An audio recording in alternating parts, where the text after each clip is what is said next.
तो ये देखिए जितना भी था मेरा सारा डेटा, ये इस तरीके से अनसॉर्टेड डेटा था या अनऑर्गेनाइज डेटा था। तो उसको हमारी पिवोट टेबल क्या कर सकती है, बहुत इजीली से जो है वो ऑर्गेनाइज कर सकती है। और लास्ट में मेरे को यहाँ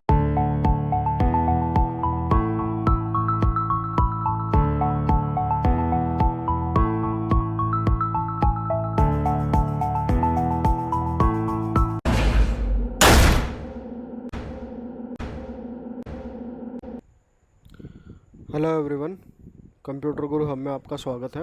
मैं हूं सुमित कुमार नागर और आज की जो वीडियो मैं बनाने जा रहा हूं वो बनाने जा रहा हूं मैं एक्सेल के ऊपर। मेरे एक स्टूडेंट ने मेरे से रिक्वेस्ट की थी कि उसको ये समझ नहीं आ रहा था पाइवोट टेबल कैसे काम करती है एक्सेल में। तो उसके लिए मैं एक स्पेसिफिक वीडियो बना रहा हूँ। अगर किसी और को भी पाइवोट टेबल समझ में नहीं आता कि कैसे कैसे काम होता है और किस तरीके से काम किया जा सकता है, तो उसको मैं एक छोटे से एग्जांपल से आपको बता दूंगा। पाइवोट टेबल जो है हमारी बहुत आसान होती है और वो एक्सेल में काम आती है ताकि हम डेटा अरेंज कर सकें। तो उसके लिए हमने क्या कर रखा है, ये पहले ही एक्सेल पे मैंने क्या कर रखा है, एक रफ डेटा बना रखा है जिसमें मैंने क्या कर दिया, फ्रूट ले रखा है एक तरफ। फ्रूट जो है मैंने ये 7 सिलेक्टेड जो है फ्रूट ले रखे हैं, फिर इनकी मल्टीपल रिपीटेशन का रखे और मैं फिगर जो है उसमें 50 एंट्री का रखी है। फिर उसके हिसाब से डे ले रखा हमने। डे हमारा क्या है, जो कॉमन वीक डेज होते हैं वो है सारे संडे को लेके। और फिर जो है वो रैंडम तरीके से मैंने एंटर कर रखा है, किसी पे कुछ एडिट कर रखा है, किसी में कुछ कर रखा है और किसी में कुछ कर रखा है। और ये फिर बाद में जो मैंने बना रखा है वो इम्पोर्ट एक्सपोर्ट का। इम्पोर्ट का मतलब है जो मैंने फ्रूट अपने पास मंगाए थे, एक्सपोर्ट या कहीं और बेचे हैं।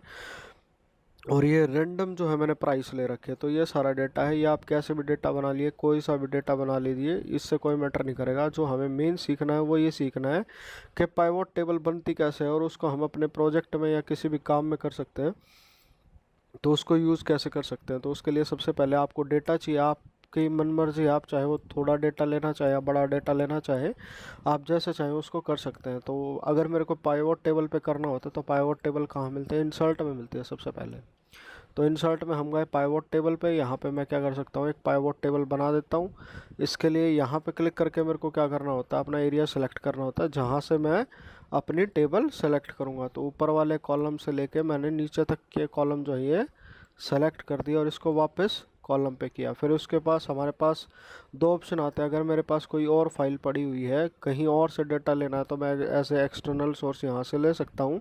और जो पाइवोट टेबल भी बनानी होती है वो अब मेरे पास दो ऑप्शन होते हैं, या तो इसी की वर्कशीट के ऊपर बना लो या किसी दूसरी वर्कशीट के ऊपर बना लो। एग्जिस्टिंग में चाहूँ तो मैं यहाँ से रेंज बना सकता हूँ कि जैसे मैं यहाँ से यहाँ प्रोवाइड कर सकता हूँ कि इतने के अंदर पाइवोट टेबल बना के दो, या यहाँ से मैं क्या कर सकता हूँ, न्यू वर्कशीट के ऊपर क्लिक कर सकता हूँ। तो हम क्या कर सकते हैं, अभी इसको न्यू वर्कशीट पे करते हैं और ओके कर देते हैं। जैसे ही मैं यहाँ पे कर देता हूँ तो मेरी एक जो है एक अलग शीट खुल जाएगी, जितनी मेरी शीट खुली हुई थी उससे अलग लेके। तो हमारे पास जो भी यहाँ पे टेबल पे कॉलम थे, जैसे ये देखिए जो भी टॉप रो थी, फ्रूट, डे, एक्सपोर्ट, इंपोर्ट और प्राइस, तो वो सारे यहाँ पे आ जाएंगे। फिर उसके अकॉर्डिंगली हम क्या कर सकते हैं, इसको अरेंज कर देते हैं। पहले एक बेसिक अरेंजमेंट मैं बता देता हूँ।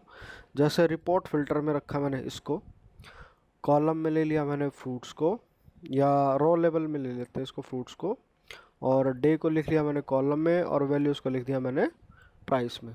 तो ये देखिए जितना भी था मेरा सारा डेटा, ये इस तरीके से अनसॉर्टेड डेटा था या अनऑर्गेनाइज डेटा था। तो उसको हमारी पिवोट टेबल क्या कर सकती है, बहुत इजीली से जो है वो ऑर्गेनाइज कर सकती है। और लास्ट में मेरे को यहाँ पे टोटल मिल जाता है। अगर मैं टोटल चाहूँ तो इसका यहाँ पे भी आ सकता है। अब देख लिए जैसे मंडे का था, रो लेवल में अगर मैं चाहूँ तो यहाँ से सेलेक्ट कर सकता हूँ। ये मान लो जैसे मेरे को सिर्फ बनाना का देखना है तो ये बनाना का आ जाएगा। बनाना किस दिन कैसे क्या किया गया था उसको इंपोर्ट या एक्सपोर्ट किया गया था, यहाँ से सारे सेलेक्ट कर सकता हूँ। और जो इंपोर्ट एक्सपोर्ट का था यहाँ से मैं देख लेता हूँ। अगर यहाँ से सेलेक्ट मल्टीपल आइटम करके अगर मैं देखूँ कि जैसे मेरे जो इंपोर्ट था वो कितना था, तो इंपोर्ट का क्या आ जाएगा, एप्पल थे, मंडे को लिए थे, फिर संडे को लिए थे, ग्रैंड टोटल इतना था। फिर उसके बाद बाकी और सारी चीज़ों को देखना चाहिए। अगर मेरे को यहाँ से एक्सपोर्ट की क्वांटिटी देखनी है तो सिर्फ एक्सपोर्ट की क्वांटिटी आ जाएगी। तो इस तरीके से हम क्या कर सकते हैं, अपने टेबल को ऑर्गेनाइज कर सकते हैं। और ये मान लो जैसे अगर आपको डे किसी और के अंदर डेटा देखना है तो इस तरीके से हम क्या कर सकते हैं, इसको मल्टीपल तरीके से अरेंज भी कर सकते हैं। और जो प्राइस है, जो आपकी न्यूमेरिक वैल्यूज़ है, उसको ज़्यादातर सम में ही रखना। और इसी तरीके से हम क्या कर सकते हैं, इसको किसी भी तरीके से खेल सकते हैं। तो यहाँ पे रख देता हूँ, तो एक्सपोर्ट इंपोर्ट का टोटल आ जाता है। इसको यहाँ लेके चले जाएँ, इसको यहाँ लेके चले जाएँ, तो भी अलग अलग फिगर आ जाता है। तो इस तरीके से हम क्या कर सकते हैं, अपनी डेटा को अपनी मनमर्जी के अकॉर्डिंगली जो है वो अरेंज कर सकते हैं। और ये हमारा क्या हो जाएगा, जो डेटा कैलकुलेशन या डेटा इजी में, तो हमें ये बहुत ज़्यादा आसानी कर सकता है। तो इस तरीके से पाइवोट टेबल बन सकती है। अगर मैं चाहूँ तो इसके ऊपर मैं क्या कर सकता हूँ, यहाँ पे पाइवोट का चार्ट भी बना सकता हूँ। जैसे अगर मैं यहाँ पे कर सकता हूँ, तो इसमें अगर मैं डायरेक्ट यहाँ चला जाऊँ इंसर्ट में, और मैं यहाँ से ये मान लो पाई चार्ट बना लिया, तो मेरे पास डायरेक्ट इसका पाई चार्ट भी आ जाएगा। जैसे जो भी करना चाहूँ मैं उसका कर सकता हूँ। डे जो सेलेक्ट करना है वो कर सकता है यहाँ से, जैसे भी चाहे उसके कॉरस्पॉन्डिंग में क्या कर सकता हूँ, कोई भी अपनी अपनी जो चीज़ें हैं उसका पाई चार्ट भी बना सकता हूँ। इंपोर्ट एक्सपोर्ट का डेटा आ जाएगा, तो अगर मैं दोनों का डेटा रखूँगा तो उसी हिसाब से मैं यहाँ पे साथ साथ में क्या कर सकता हूँ, इसका चार्ट भी बना सकता हूँ। और चार्ट के बाद तो ये तो बेसिक है, जैसे आप जिसको एडिट करना चाहें वैसा एडिट कर सकते हैं। तो ये बहुत इजी है। स्टार्टिंग में तो एक बार समझने में थोड़ी सी परेशानी होगी, पर जब आप इसको एक बार समझ लेते हैं तो फिर उसको आप जैसे मर्जी चाहें तो उस तरीके से अपने अकॉर्डिंगली अरेंज कर सकते हैं। तो आज की वीडियो में इतना ही। होपफुली आपको ये टॉपिक समझ में आया होगा।